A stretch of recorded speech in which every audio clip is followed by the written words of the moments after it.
की बड़ी खबर ईरान इजराइल युद्ध को लेकर आ रही है। अमेरिका ने देर रात ईरान पर बड़ा हमला बोल दिया है। ये इस वक्त की बड़ी खबर सामने आ रही है। अब अमेरिका खुलकर युद्ध में उतर चुका है। अमेरिका ने ईरान के 3 परमाणु साइट पर B-2 बम्बर से बम बरसाए हैं। अमेरिका ने ईरान के 3 परमाणु ठिकानों को नष्ट कर दिया है, जिसमें फोर्डो, नतांज और इस्फहान शामिल है। ये तीनों परमाणु ठिकाने थे ईरान के और यहां पर अमेरिका ने बम बरसाकर इन्हें नष्ट कर दिया है। ट्रंप का बयान सामने आया, ईरान अगर पलटवार करेगा तो अंजाम और भयावह होगा। ये धमकी दी गई है डोनाल्ड ट्रंप की तरफ से। आधी रात ईरान पर बड़ा हमला बोला गया है अमेरिका ने। अब इसी के साथ कहा जा रहा है कि ट्रंप जो है पूरी तैयारी कर बैठे हैं ईरान को तबाह करने की। जिस तरीके से लगातार ईरान के सुप्रीम लीडर मानने के लिए तैयार नहीं थे, उनकी तरफ से धमकी दी जा रही थी। बार बार उनसे कहा गया कि अपने परमाणु जो कार्यक्रम है उनको रोक दो, उसके लिए बातचीत कर लो, कार्यक्रम आगे बढ़ा लो। लेकिन खामेनेई जो है वो सुनने के लिए तैयार नहीं थे और जिसके बाद पहले ट्रंप धमकी देकर ही समझाते रहे, लेकिन ईरान बाज नहीं आया और उसके बाद अब आधी रात अमेरिका की तरफ से बड़ा हमला ईरान में बोल दिया गया है। ईरान के जितने परमाणु साइट्स थे उन सबको नष्ट कर दिया गया है बम बरसाकर। बम्बर ने उसके बम बरसाए और कैसे क्या कुछ हुआ ग्राफिक्स के जरिए पूरी अपडेट आपको बता देते हैं। ईरान और इजराइल के बीच जंग में अब अमेरिका खुलकर शामिल हो गया है। अब अमेरिका की तरफ से सीधा ईरान के 3 परमाणु साइट्स पर B-2 बम्बर्स बरसाए गए हैं। ईरान की 3 बड़ी परमाणु साइट फोर्डो, नतांज और इस्फहान पर हमला किया गया। देर रात यह हमला किया गया और व्हाइट हाउस ने टीवी नेटवर्क को अलर्ट कर दिया है। लड़ाकू विमानों ने फोर्डो को प्रमुख रूप से निशाना बनाते हुए बमबारी की और अब सभी को नष्ट कर दिया है। ईरान ने भी ट्रंप को धमकी दी है, अगर अमेरिकी नागरिक और सैनिक ईरान के टारगेट पर हैं, हर अमेरिकी नागरिक और सैनिक ईरान के टारगेट पर हैं। ईरान की तरफ से साफ साफ कहा गया है अब सीधा तौर पर अमेरिका और ईरान के बीच ये युद्ध आमने सामने वाला हो गया है, क्योंकि आधी रात जिस तरीके से ट्रंप की तरफ से ये हमला करवाया गया, अमेरिकी सेना जो है ईरान में घुसकर ईरान के मेन जो ठिकाने थे परमाणु उनको तबाह कर आ गई है। और इस मिशन को लेकर डोनाल्ड ट्रंप की तरफ से बाकायदा बयान जारी किया गया और कैसे अपनी सेना को इस पर बधाई दी गई। ट्रंप की तरफ से क्या गया, हमने ईरान में 3 परमाणु स्थलों पर अपना बहुत सफल हमला पूरा कर लिया है, जिसमें फोर्डो, नतांज और इस्फहान शामिल है। सभी विमान सुरक्षित बाहर लौट चुके हैं। हमने ईरान में 3 परमाणु स्थलों पर अपना बहुत सफल हमला पूरा कर लिया, जिसमें फोर्डो, नतांज और इस्फहान शामिल है। सभी विमान अब ईरान के हवाई क्षेत्र से बाहर आ चुके हैं। डोनाल्ड ट्रंप की तरफ से ये सभी विमान सुरक्षित रूप से अपने घर की ओर जा रहे हैं। हमारे महान अमेरिकी योद्धाओं को बधाई। दुनिया में कोई और सेना नहीं है जो ऐसा कर सकती थी। अब शांति का समय है। इस मामले पर आपका ध्यान देने के लिए धन्यवाद। सभी विमान सुरक्षित घर आ चुके हैं। ये अमेरिकी राष्ट्रपति डोनाल्ड ट्रंप की तरफ से पुष्टि कर दी गई है और कहा गया है कि जो उनकी सेना ने कर दिखाया है वो किसी और देश की सेना शायद ऐसा नहीं कर सकती। तो ट्रंप ने बाकायदा प्रेस कॉन्फ्रेंस की, क्या कुछ कहा वो बयान आपको उन्हीं की जुबानी सुनवा देते हैं।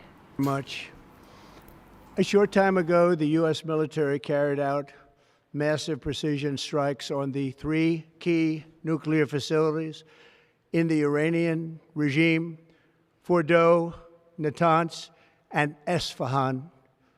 Everybody heard those names for years as they built this horribly destructive enterprise. Our objective was the destruction of Iran's nuclear enrichment capacity and a stop to the nuclear threat posed by the world's #1 state sponsor of terror. Tonight, I can report to the world that the strikes were a spectacular military success. Iran's key nuclear enrichment facilities have been completely and totally obliterated. तो Trump की तरफ से साफ साफ कहा गया है कि किस किस साइट को निशाना बनाया गया। हालांकि ईरान की तरफ से भी पुष्टि कर दी गई है कि उसके परमाणु ठिकाने जो थे 3 उनको तबाह कर दिया गया है। और यहां ईरान की तरफ से साफ साफ कहा गया है कि जो अमेरिका का हमला है वो अंतर्राष्ट्रीय कानून का उल्लंघन है, ईरान के परमाणु ऊर्जा संगठन का आरोप है। और AEOI ने पुष्टि कर दी है कि फोर्डो, नतांज और इस्फहान सहित देश के 3 परमाणु ठिकानों पर दुश्मन ने हमले किए। संगठन ने इसे अंतर्राष्ट्रीय कानून का उल्लंघन बताते हुए अंतर्राष्ट्रीय परमाणु एजेंसी पर उदासीनता और मिलीभगत का आरोप लगाया है और यह भी कहा है हमले उस संस्था के निगरानी में हुए जो परमाणु गतिविधियों पर नजर रखने की जिम्मेदारी निभाती है। ईरान ने अंतर्राष्ट्रीय समुदाय से इन हमलों की कड़ी निंदा की अपील की है और साफ किया है कि वे अपने परमाणु कार्यक्रम के विकास को किसी भी कीमत पर रुकने नहीं देगा। आगे का रास्ता केवल और केवल बातचीत से निकलेगा, ये यूएन की तरफ से कहा गया है। लेकिन ईरान जो है अब कह रहा है कि वो रुकने वाला नहीं है, अपने परमाणु जो हथियार है वो बनाकर रहेगा। अब आपको चलिए उस बॉम्बर की खासियत बता देते हैं, वो कितना खतरनाक है एमओपी जिससे बॉम्ब बरसाए गए और कैसे परमाणु ठिकाने तबाह हो गए। तो ईरान पर हमले में अमेरिका ने B-2 स्टेल्थ बॉम्बर और GBU-57 से हमला किया। GBU-57 मैसिव ऑर्डिनेंस पेनेस्ट्रेटर बेहद खतरनाक है। इसे खासतौर पर जमीन से अंदर बनाए गए ठिकानों पर हमले के लिए तैयार किया गया है।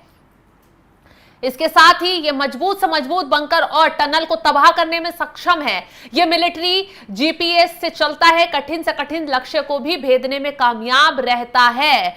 और एमओपी की लंबाई की अगर बात करें, एमओपी लंबाई में 20.5 फीट का होता है। इसका डायामीटर 31.5 इंच का रहता है।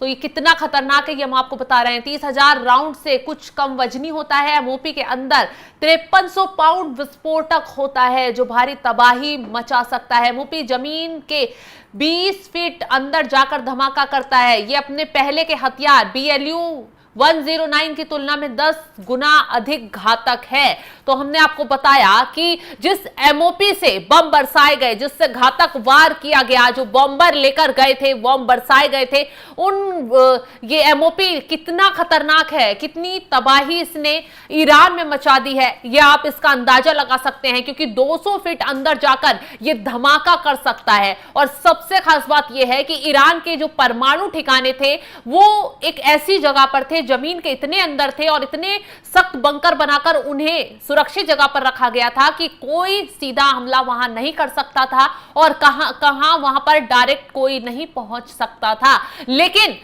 अमेरिका ने पूरा इस चीज की रणनीति बनाई, पूरा उन ठिकानों को जांचा, मैप के जरिए पूरी तैयारी की गई और उसके बाद इन बॉम्बर से भारी तबाही मचाई है ईरान में और सटीक निशाना लगाकर जमीन के अंदर तक परमाणु ठिकानों को तबाह करने का काम किया गया है। ये ईरान को और खामेनी को बहुत बड़ा झटका है।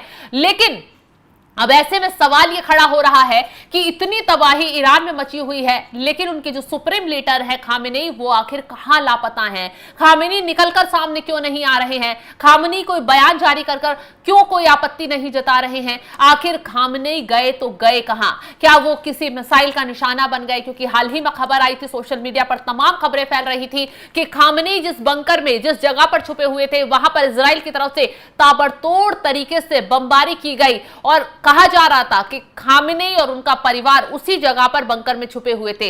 हालांकि अब वो ठीक है या नहीं है, इसको लेकर कोई बयान ना तो सामने आया है और ना ही अब अमेरिका की तरफ से आधी रात ताबड़तोड़ वार जो किया गया है उसको लेकर कुछ बयान खामेनी की तरफ से आया है। हालांकि कहा जा रहा है कि अमेरिका और इजराइल के हमले से ईरान के बड़े बड़े कमांडर, बड़े बड़े अधिकारी, अफसर मारे गए हैं। तो ये बड़ी खबर हमने आपको बताई है। अब ट्रंप की तरफ से जो हमला करवाया गया ईरान पर, अमेरिकी सेना आधी रात ईरान में घुसी, तबाही मचाई, उसके बाद इजराइल के जो नेतन्याहू हैं उनका क्या कुछ कहना है? क्योंकि उन्होंने यहां डोनाल्ड ट्रंप का धन्यवाद किया है और कहा है कि जब कोई शांति के लिए बाजना है तो पहले उसे डराना होता है, उसके बाद ही शांति बहाल होती है। और ट्रंप ने बहुत सही कदम उठाया। नेतन्याहू ने क्या कुछ कहा वो भी आपको सुनवाते हैं।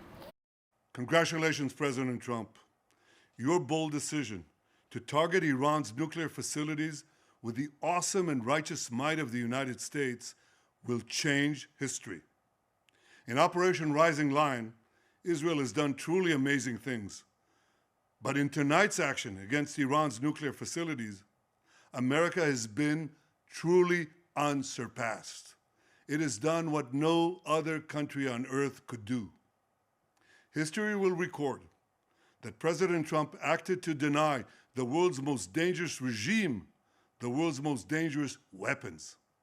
His leadership today has created a pivot of history that can help lead the Middle East and beyond to a future of prosperity and peace. President Trump and I often say, peace through strength. First comes strength, then comes peace. And tonight, President Trump and the United States acted with a lot of strength. President Trump, I thank you. The people of Israel thank you. The forces of civilization thank you. God bless America. God bless Israel. And may God bless our unshakable alliance, our unbreakable faith. तो Netanyahu की तरफ से Trump का धन्यवाद किया गया और इस हमले के लिए उन्होंने कहा कि बहुत सटीक कदम अमेरिका की तरफ से सही उठाया गया है ईरान को सबक सिखाने के लिए। हालांकि डोनाल्ड ट्रंप की तरफ से भी साफ साफ कहा गया कि ईरान को बार बार मना किया गया, ईरान को रोका गया, लेकिन ईरान की तरफ से निकलने वाला आतंकवाद वो परेशानी का सबब बन रहा था और ईरान जो परमाणु हथियार बनाकर दूसरे देशों को आंख दिखाने की कोशिश कर रहा था, दूसरे देशों के लिए चुनौती बनने की कोशिश कर रहा था, उसको अब रोकने का काम कर दिया गया है। हालांकि ट्रंप की तरफ से यहां साफ कर दिया गया, अगर यहां पर खामेनी की तरफ से या ईरान के किसी भी अधिकारी की तरफ से कोई पलटवार किया गया तो इसका भयावह अंजाम ईरान को भुगतना पड़ जाएगा। हालांकि जिस बात का डर था वो हो गई है। अमेरिकी सेना ने ईरान में घुसकर तबाही मचा दी है और खामेनी की हालत इस चीज से खराब कर दी है। अब आगे क्या कुछ ईरान की तरफ से पलटवार किया जाता है, क्या डोनाल्ड ट्रंप यही चुप रह जाते हैं या फिर आगे भी कोई वार होता है, ये देखने वाली बात होगी। फिलहाल इस खबर को लेकर आप क्या राय रखते हैं कमेंट कर जरूर बताएं और तमाम बड़ी खबरों के लिए आप हमारे साथ जुड़े रहें। नमस्कार।